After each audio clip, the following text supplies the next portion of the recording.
the range cooperate. And one more time, yeah, go to go for GC. Got it. Go.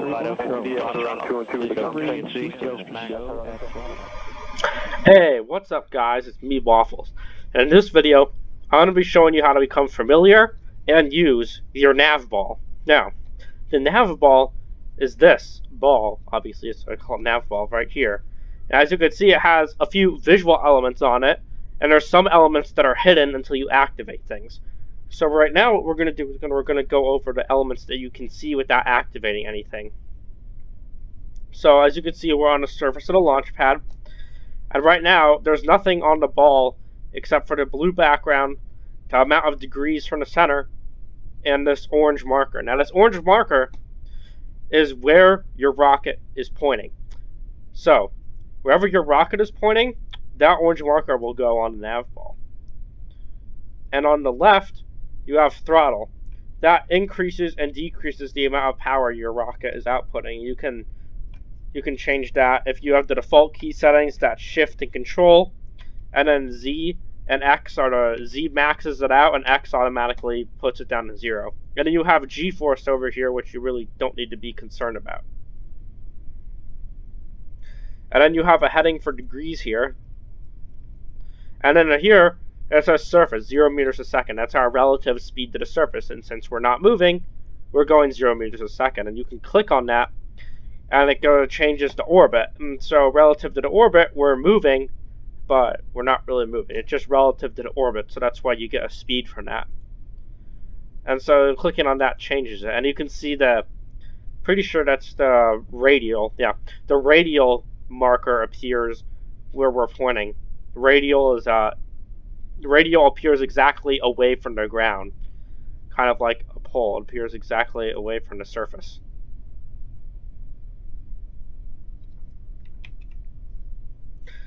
Alright, so now what we're going to do is we're going to press T, which enables stability argumentation system. At least that's what I call it. Now this is only useful if you have engines that can thrust vector, or you have SAS units, which can be found under command and control in the BAB. Usually pods like probes have them, like this probe pod has an SAS unit. So it can that has reaction wheels and stuff like that. I should know this one doesn't have reaction wheels. Some of them do, some of them don't. It'll say if it has reaction wheels or not, and this one doesn't. And so when you turn on SAS by either clicking it or pressing T, you see some buttons appear on the left next to the throttle. These are all areas that will appear on the nav ball, but aren't there right now. And usually, if you're launching or on the surface, you don't really have to worry about these. Most of these are for orbit.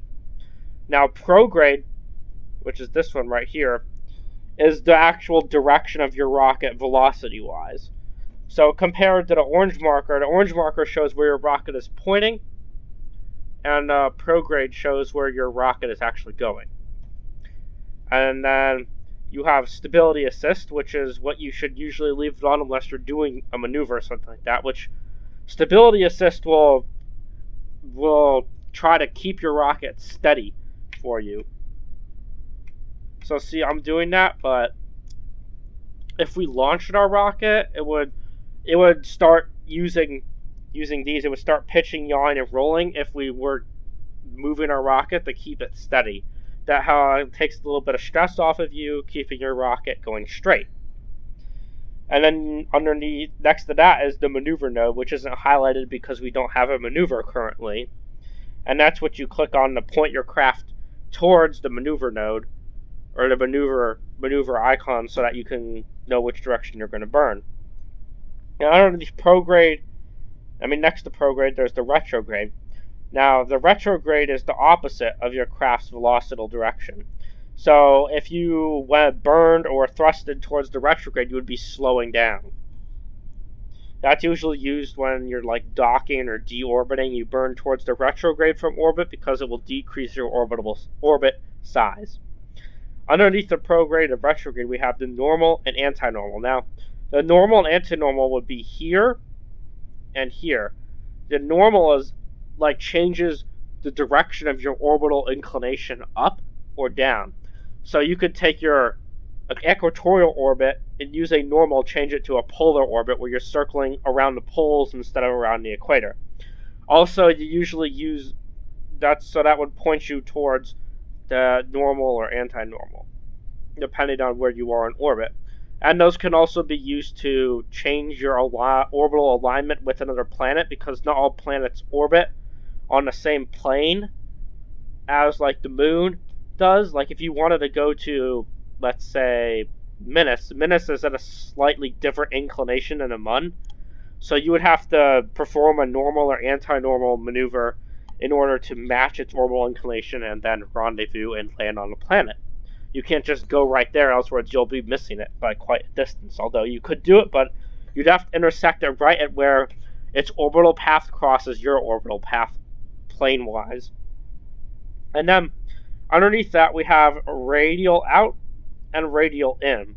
Now radial is, right now you can't see it, but if we turn on orbit, the radial logo appears there.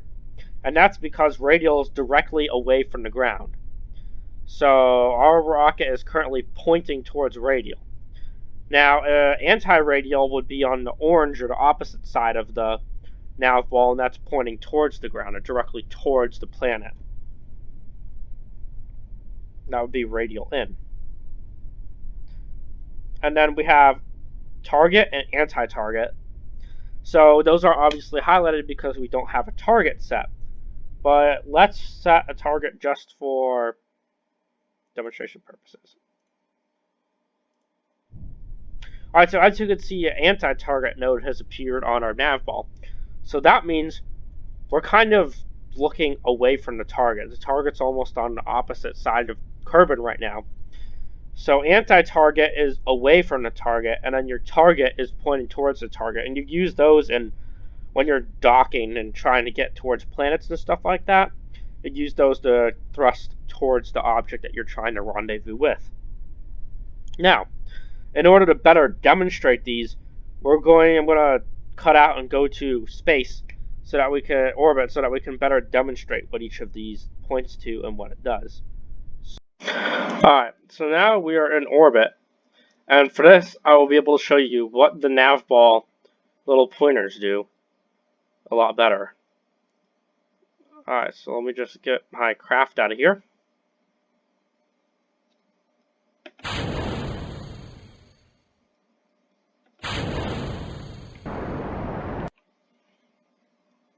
And now we can start.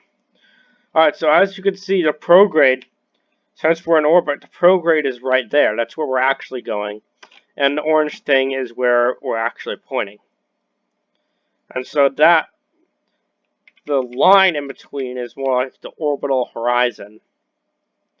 So that's like in between going down and going up.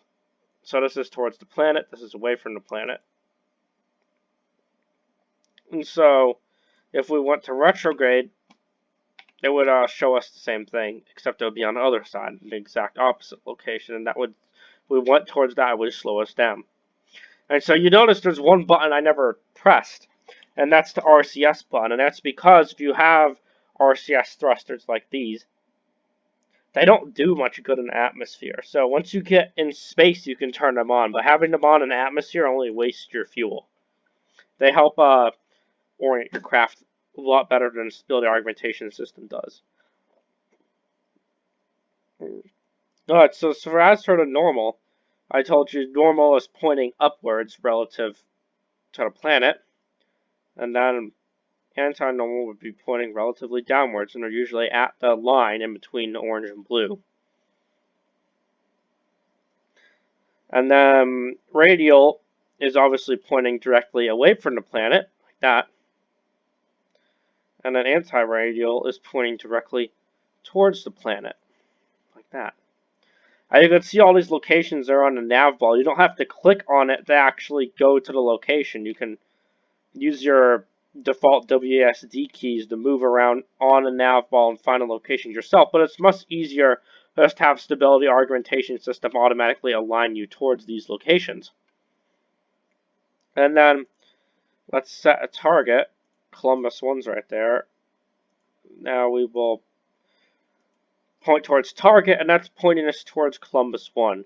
And if it doesn't show up, if you press F4, a little box should show up, and that's Columbus 1's somewhere out there. It's not showing up, but it's out there. And then anti-radial is, or anti-target is obviously pointing directly away from the target. And you'll have to be using these when you do the rendezvous or an orbital rendezvous or docking, and so I'll post a video on how to do that up there.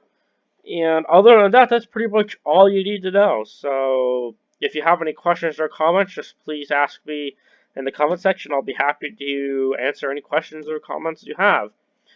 And that's all I got for you. So this is Waffles signing out. Have fun Kerbling.